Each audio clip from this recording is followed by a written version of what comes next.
Hey, Penn State fans, it's been too long. It's been too long since you've seen our handsome faces. Bob Flounders here.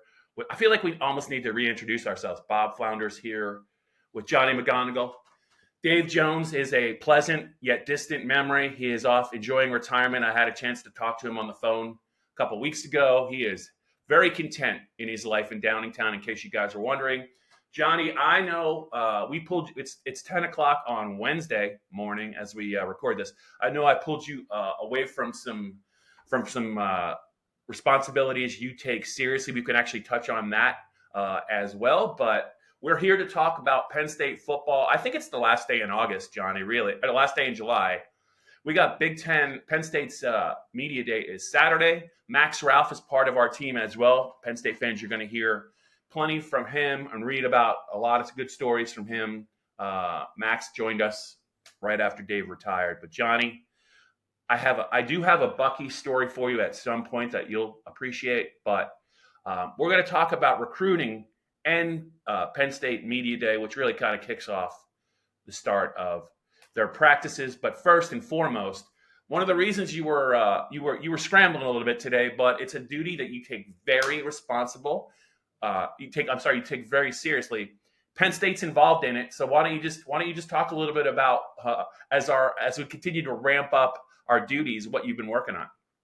Yeah, Bob, we we scheduled to record this at 10 a.m. on Wednesday, July 31st, and my AP, my Associated Press Top 25 preseason ballot is due tomorrow, and I was like, okay.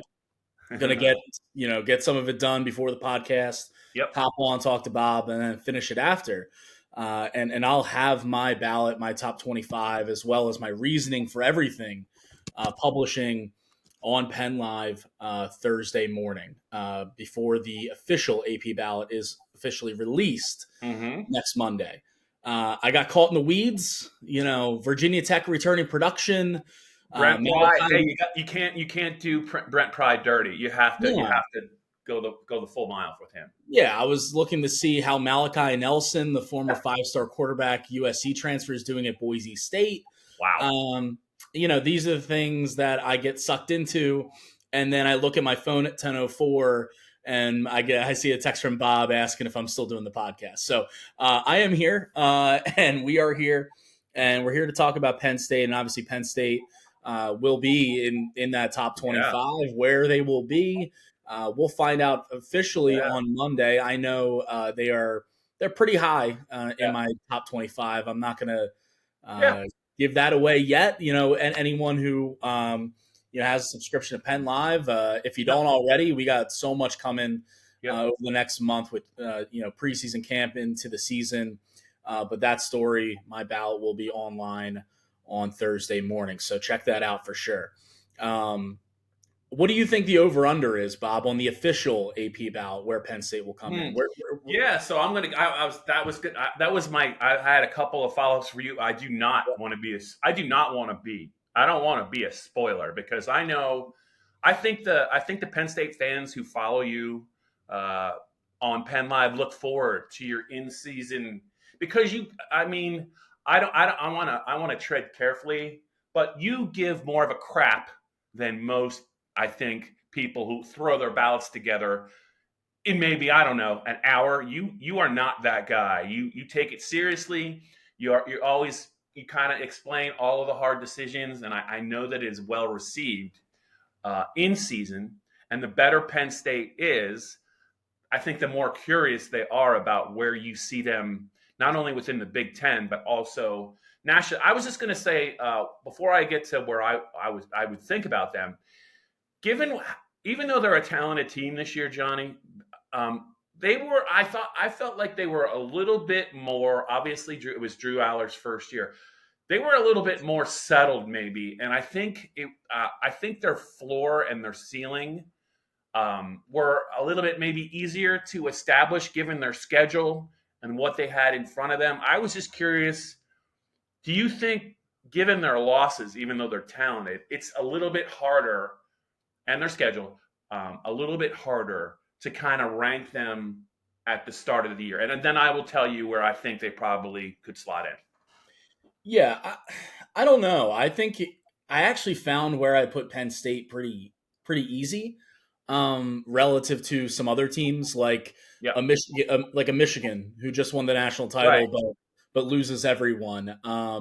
There's a lot of teams across the country, like Alabama. Loses Saban, but brings back Milroe. Like, there's a lot of teams out there that lost so much. I mean, Washington, spoiler alert, didn't crack my top 25, and they were the national runner-up. Like, Right. so there's a lot of teams that lost a lot of production. And Penn State did have, obviously, a good collection Yeah. of players get drafted, but I think it kind of speaks to what James Franklin and his staff have been able to do from a recruiting standpoint. The 2022 recruiting class is a big one, and they're all juniors this year, and a lot of them are probably going to leave after this season, but they still have them for this season. So I actually think Penn State, with the returning production they have, a tricky but not necessarily daunting schedule, if that's fair. That's the way I view it. I actually found it pretty easy relative to the rest of the top 25 to place Penn State. Okay. I think for me, it depends on at the start of the year how bullish and how bearish you are on Penn State. To me, and I'm not, I won't give you an exact number, but I think I would, before I went into the detail that you went into and did all the research and looked at some of the other teams, off the top of my head, I think I would go into the exercise slotting. I would think I could see them being as high as, maybe to start the year, as high as 8. And I don't know that I would push them probably much further back than, I'm going to say 12. I would say somewhere in there, just before I really got into it, would be my sweet spot. And then after the research, depending on what I think, I'd either go closer to 8 or closer to 12. That's a fair. I'll put it. That's a fair sweet spot, Bob. That's a fair sweet spot. I think it's a non. What it is it's a non-homer sweet spot. Like, I know Penn State fans are probably they're always hoping for the best, and they're like, well, you know what, they could be the top 6, 7, 5, whatever. And I just think they're going to have to earn that, right? So, Yeah. But I think with their talent, with that coaching staff, despite the losses and the schedule, I think that's a reasonable expectation. They're going to have some hurdles to clear, beginning with the opener. They got Ohio State. They got some tricky road games, right? And there's always going to be one or two surprise teams it's really the Big 18 now, but it's yeah. But I mean, Bob, if like you're talking about that 8 to 12 sweet spot, if you're going any further, then you're like, okay, are you going to rank Penn State above Alabama or Ole Miss? Like, sure. Probably not. Are you going to rank them behind a Florida State, a Kansas State, like Tennessee? Like, probably not. So, I like that sweet spot. I'm not going to, I hope I didn't. I think not at all. It's a reasonable sweet spot, and we're not going to. But I look forward to reading not only where you put them, but where you put some other teams in the Big Ten. Just because when the conference is that big and you have some wild cards coming in, and there's some unknown X factors that I think are going to play a large role in how the season plays out. I can't wait. Is this going to run tomorrow or on the weekend? Tomorrow, Thursday morning.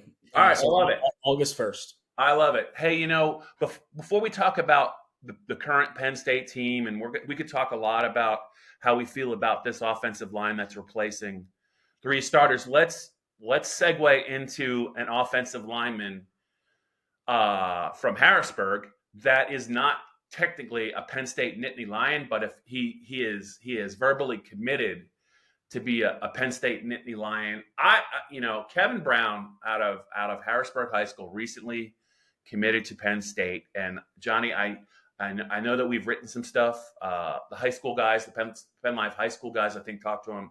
I just want to say this, man. I am just struck by that kid's body type, and for him, like I don't know that I've ever seen an offensive tackle prospect that is only going to get bigger, kind of built like that. He's built more like a supersized tight end or a defensive end. He looks like he'd be a ideal power forward in college basketball, but the body type and just projecting how he's going to fill out and how he's already doing in those camps. I think he's a 4-star now, but I think by the time if Penn State holds on to him, he's going to be a 5-star. I think so too. Yeah, I mean, he has all the makings of it. From a size standpoint, you mentioned, I think he's 6'5", 270. Yeah, carries it well. And a reminder, like, this is a 2026 commit, Yeah. so he's going into his junior season. It's ridiculous. And the offer sheet also just indicates, everything you need to really know. I mean, Alabama, Georgia, Michigan, the list goes on. Like, every school in the country wanted Kevin Brown. And for him to commit to Penn State, and not only commit to Penn State, but commit this early in his process. I mean, he could have waited. There's no rush for a prospect like him to hop aboard. But the fact that he did so soon before his junior year, lock that in, not putting, obviously pen to paper yet. We'll have to wait on that. But I think it's a huge deal for, obviously, Kevin Brown, for him to obviously get to this point and be able to have these options in front of him. But for Penn State specifically, they're already doing some really, really good work in the 2025 recruiting class that they'll sign this upcoming December.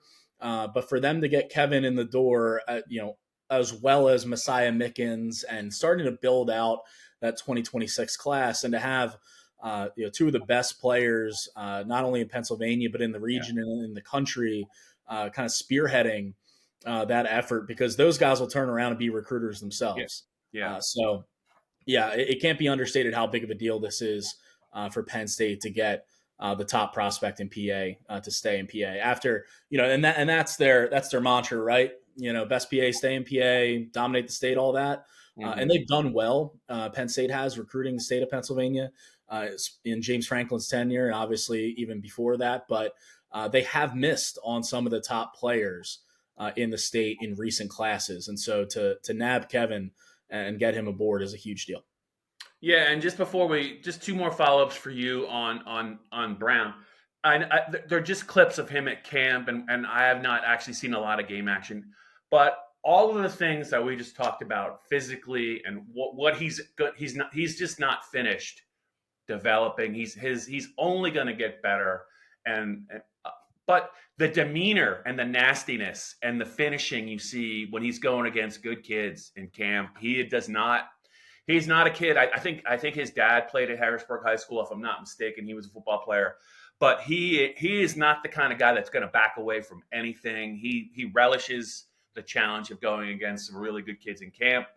It's very obvious in some videos. I love that quality. I think Penn State can get more. They can't get enough of those kids at the line of scrimmage, not only on offense but on defense. And just one more thing, if you just look, because I was certainly skeptical 3 or 4 years ago about Phil Troutwine and where the offensive line was headed, not only from a development side, but also was he going to be able to upgrade the talent base at all of the offensive line positions, because we're not that far removed from when Penn State, you kind of held your breath with them, with their offensive line. They had the skill guys, but they just couldn't run the ball when they wanted to. They couldn't always protect the quarterbacks. Thank God Trace McSorley was mobile. Poor Christian Hackenberg was not mobile, and he paid a dear price. But these guys they're getting in are top flight guys. It's playing out in the NFL draft. I think the better offensive linemen, not only in Pennsylvania but nationally, are starting to realize that. So I think kudos to James, kudos to Phil Troutwine for his ability to recruit them, but also I think Frank Leonard, in terms of development, is also a guy you could talk about. But they're doing it in all facets, and I think you're seeing the results of it now. Yeah, I agree 100%, Bob. And just something to add on that, when you talk about Phil Troutwine and Frank Leonard, the analyst there who's so well respected in the Lash building, you look at the two guys who, Hunter Norzad got drafted at center, but at tackle, the two guys who got drafted for Penn State in April, Olu and Caden Wallace on the right side. And both of those players took they took different paths to the 2024 NFL draft. Olu just kind of popped up kind of out of nowhere. I mean, he had the great, the Outback Bowl that he came in and played really for the first time, extended reps. And then his stock soared, in 2022, and then comes back for 2023 as a first-round pick. He was kind of a first-round guy for, a year and a half, really, before he was drafted. Caden Wallace on the right side, he went through some struggles. I mean, he was a liability out there for, a minute earlier in his career, and then just slowly continued to get better and continued to develop and became, more stable and more of a reliable presence. And so if you're Phil Troutline, you can go to these offensive tackles when you're recruiting them and say, hey, we've had a first rounder that we've developed and put in the league within, really 3 years of him being on campus. And we've also had, a high level 4-star player who came in here and he struggled, but we stuck with him Right. and we developed him, and he still went in the third round of the NFL draft. So if you're a 16, 17, 18-year-old offensive tackle out there, let alone one in Pennsylvania, and you see both those guys go to the NFL, going there in different paths, I think, that's an incredible recruiting tool to have if you're Phil Troutline and the Penn State staff, and they're using it to their full advantage right now. Yeah. It's a great that they were able to keep this kid. Like you said, they have missed on some kids, some top Pennsylvania kids of late. But this kid is a kid that's already coveted, and I think the arrow is still trending. What I can't even imagine, Johnny, what he's going to look like in 3 years, like wherever he is. Like I can't. If he looks like that now, if he moves like that now, I mean, we're talking. I don't even know where. I don't even know what the comp would be. I don't want to put too much pressure on him. But physically, this kid looks unbelievable, and you could tell. He's almost still a little bit too lean at 270, and he's a 2026 kid. I just can't. You just don't see bodies like that very rarely, do you? So we'll keep an eye on him, and I really hope Penn State can hold on to him. Johnny, we do have to talk about Penn State Media Day, and let's just start with this. So we'll get access to James Franklin on Saturday, his 3 coordinators. Hopefully to most of the players. We won't get the true freshmen. If a kid's at class, we won't get them, but pretty much the entire roster, other than the young players, the first year players, you're going to have a chance to talk to them. They smush it into a 45 minutes or an hour, but I understand they can't. They got stuff to do. It's camp time, right? But I wanted to ask you this. Other than maybe an obvious candidate, when you think about Penn State's roster and also its coaching staff, between the both of it, this is not a surprise, but this is one I think is worth talking about right now to you and to me. So who are the players or coaches you think are most interesting going into August, not only with what they can do in August, but what they can the impact they could have on this team? Now, there's some obvious candidates like Andy Kotelnicki. To me, I don't think we're going to wow the fan base with that name, but I think there's some players and maybe even some coaches on this roster that I think are really how they develop kids, how they coach kids, what their plans look like, and the players themselves, whether they're freshmen, whether they are key transfers, or whether they are veterans that waited their turn and it's their time, and Penn State is counting on them. I'll start with you, because we don't always have the same list of. If we could talk about 3 or 4 and get out of here, who would top your list? Yeah, Bob, it's interesting you mentioned there's so many players, so many coaches. We're gonna have a busy Saturday. Me, you, Max. We're gonna be Joe Hermit, Jimmy Brown, our videographer, will be up there as well. It's going to be a busy Saturday, and just a quick peek behind the curtain before we get into it a little bit. So you mentioned 45 minutes to an hour. Yeah. So basically, we'll walk out onto the field at Beaver Stadium, and along the sidelines, these players will be separated by position. And so, all right, the quarterbacks are over there, the wide receivers are over there, defensive ends over there. And so, we're going to have a game plan of who we're talking to, what we're prioritizing. You can only linger for so long at a certain person before you go talk to another person. So it'll be really interesting to see how we divvy that up. For me, we talked about Phil Troutwine already from a recruiting standpoint. I think he's in a really interesting spot this preseason camp. I think Drew Shelton is probably the nailed on left tackle just Yeah. based on experience. Javen Williams will push him. Hmm. At center, Nick Dawkins feels like the answer, to replace Hunter Norzad as a veteran presence. But we know that, especially after a really good spring camp, true freshman Cooper Cousins is going to push for some playing time or at least a role. At right tackle, I think is one of the most interesting position battles Yes. on the team with Caden Wallace leaving, and you've got Nolan Rucci coming in from Wisconsin. You've got Anthony Donko, who played Hmm. well in the Peach Bowl. JB Nelson was more of a guard last year, but I think Venga Ione is probably better suited to the left guard spot than JB is. And so does JB flip out to tackle. Hmm. There's so many moving parts there on that offensive line that has to replace 3 NFL draft picks that Phil Troutwine does have his work cut out for him. And I mean, he has a lot of options to play with. It's just a matter of finding that right combination. So that's the one that I go to. Hmm. Marcus Hagans, I think, is an obvious one for wide Yeah, receiver that's a for good one. all the issues that we've expounded upon over the last really 2 years with that room and what they don't have coming back, what they do have coming back. But for me, as a former high school backup guard myself, I like to focus on the trenches a little bit, Bob. I know you do too. You look, you know what? It's not a stretch to say, and I hope you take this in a good way. Like you kind of like in terms of you remind me. I remember talking to him. There's a little Mike Miranda to you, as far as maybe I could see you being like a center or a guard. Like that's I mean that as a compliment, but I hey, was a center. I was a center in grade school football, and then uh-huh. I was grounding. I was grounding too many shotgun snaps, and they kicked me over to guard. I liked pulling anyway. I went full Bobby Boucher I can whenever I had imagine. the opportunity to pull and just lay someone out. So that's what I liked. Yeah. Hey, just for I'm almost positive in terms of your planning for your game plan. I think the players are going to be inside Haluba Hall for Oh, the are they? yeah. So I'm pretty sure that was on one of the conversations I had with Greg Kincaid. He said it out of Big Ten Media Days. It might have been on the availability, but just double check that because it will impact because Beaver Stadium is a little bit bigger.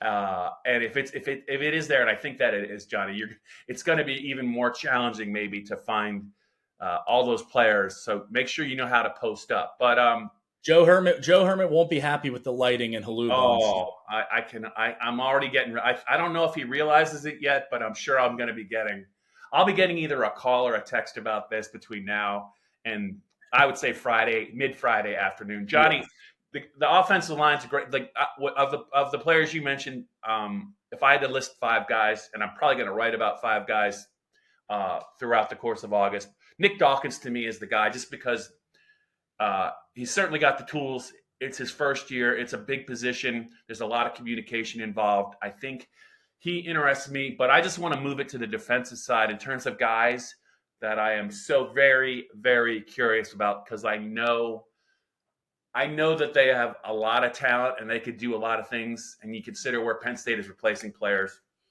One is AJ Harris, the Georgia corner transfer that you could tell the way that James was talking about him and Tom Allen was talking about him. This was in spring.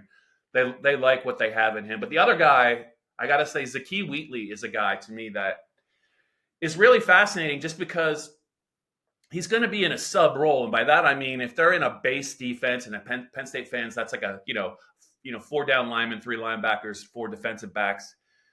I don't know that he would be on the field, but they're not going to be, I think, maybe in a base Tom Allen's a big extra DB guy. And I was talking to Jalen Reed. They have that lion position, which is that hybrid safety corner spot that they're going to move Jalen there a lot. And the reason they're doing that is to get Zakee Wheatley on the field because of what he can do.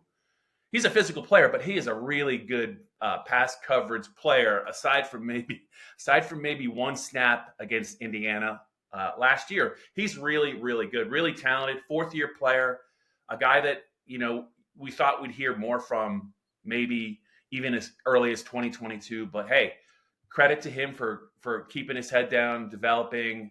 There's an opening, and now there's a role in this defense. Those two guys, to me, I think how they progress in August and how they kind of play early in the season.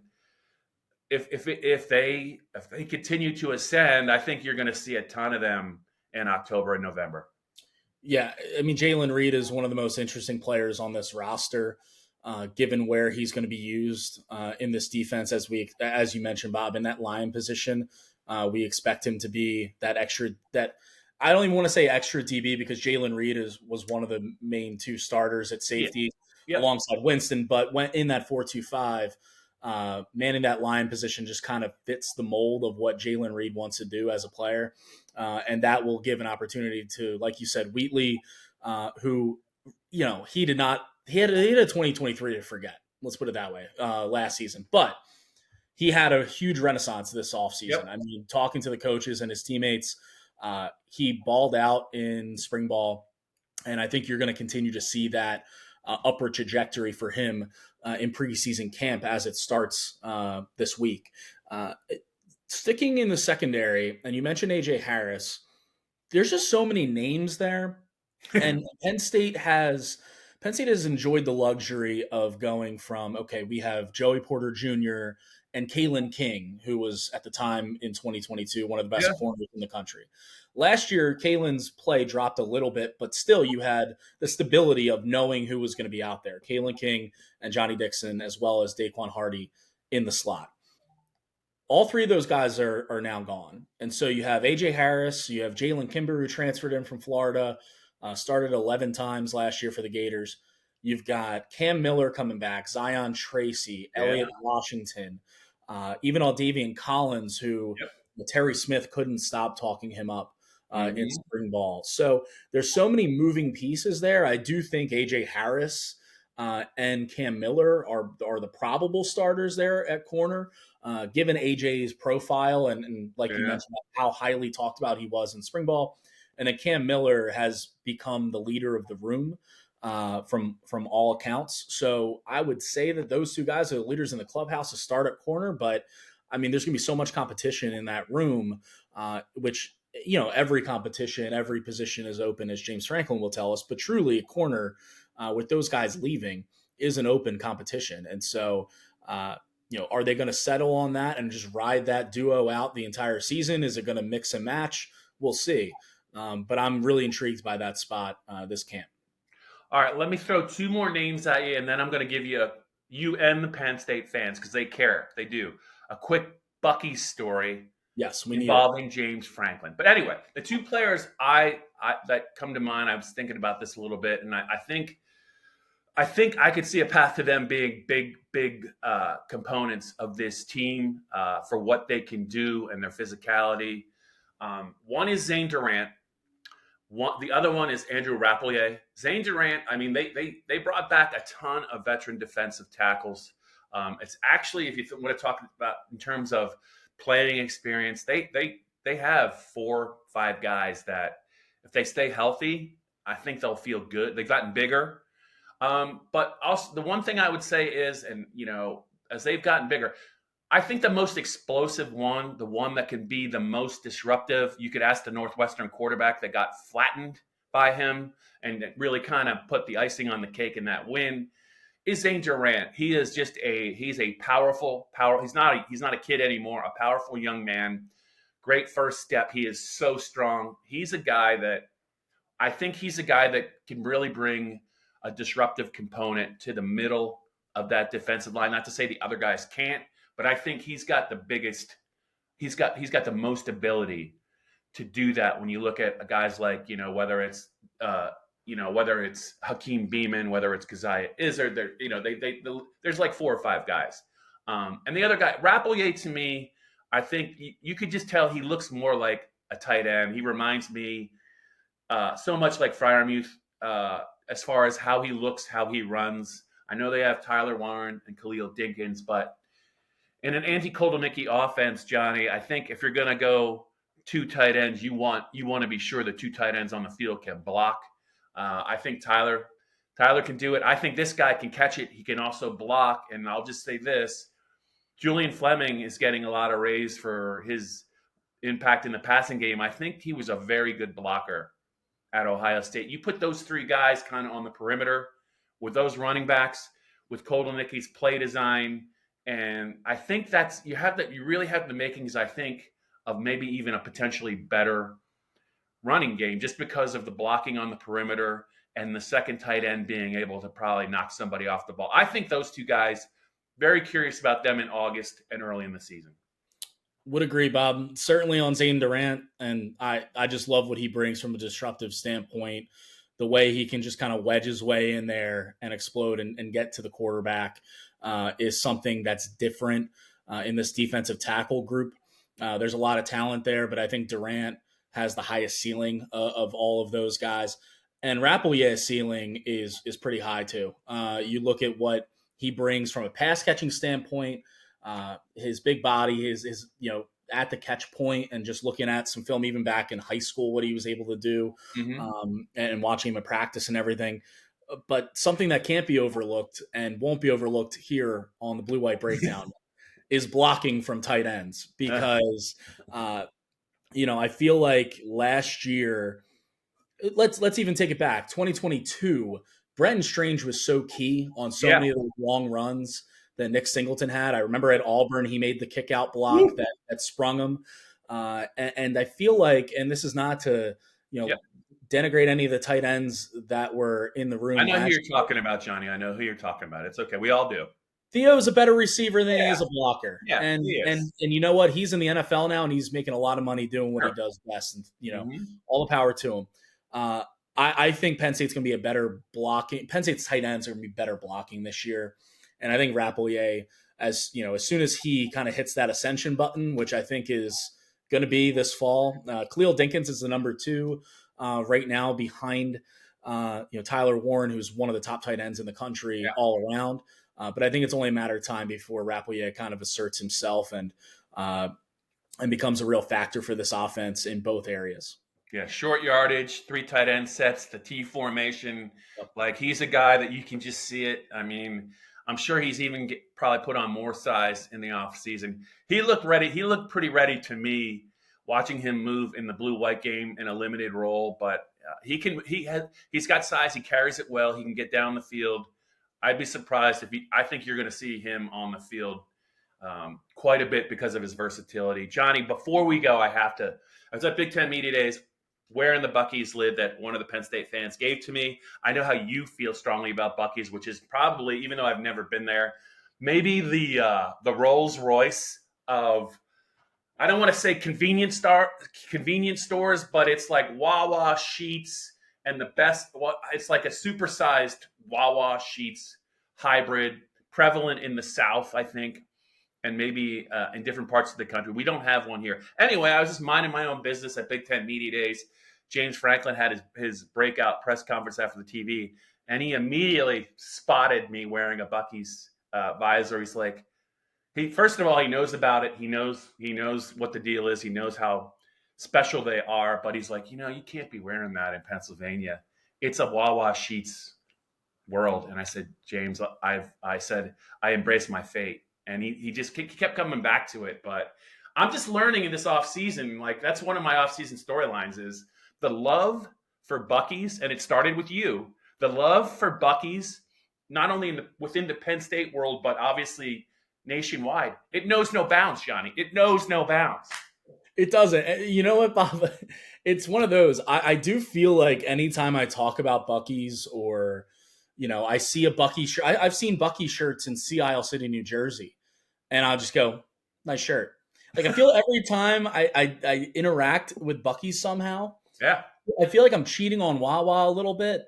I'm a Wawa guy to my core, but man, Buc-ee's is just a different experience. And you know what, Bob? So Penn State's bye week, the second bye week in October, after the USC game. Yeah. Me and, my brother, my cousin, we're going down to the Texas-Georgia game in Austin. So we were at Texas-Oklahoma last year. We try to, on a bye week, go see a different game right around college football if we can. So we're going to the Texas-Georgia game. You can bet your bottom dollar I am going to Buc-ee's, not once, Go out. not twice, I, but likely thrice. And I will bring you back some Buc-ee's gear. Also, honestly, if you wanted to write a review of Buc-ee's for Penn State fans on the Penn State page of our website, I think it might be one of the better read things that week. And an accompanying video, I think you might even hear from Buc-ee's.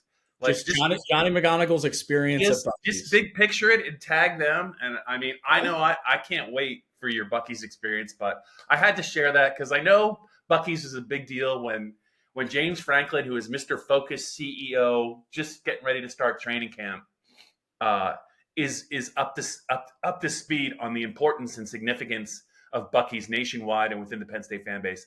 I know it is a phenomenon, and I look forward to your trip. I look forward to actually going to one myself. But I just wanted to share that with you because it was one of the more surprising exchanges I've ever had with James Franklin in his now 11 years in State College. But who's to say there won't be more interactions about Buc-ee's, and we'll see. Anyway, hey Johnny, I know you got to get back to your AP ballot. It's important to you. It's important to me. It's important to the Penn State fans. But just a reminder, guys, we'll have a boatload of, I was going to say crap load. No, I already did. We're going to have a lot of stuff about Penn State Media Days, Saturday, Sunday, and beyond. I know we're looking forward to it. So stay tuned, Johnny. Be well. Keep cranking out that ballot. I'm looking forward to seeing where Penn State's going to be. And we're finally at the first Saturday. It's approaching for Penn State football. Can't wait, Bob. Allergies have been acting up like crazy.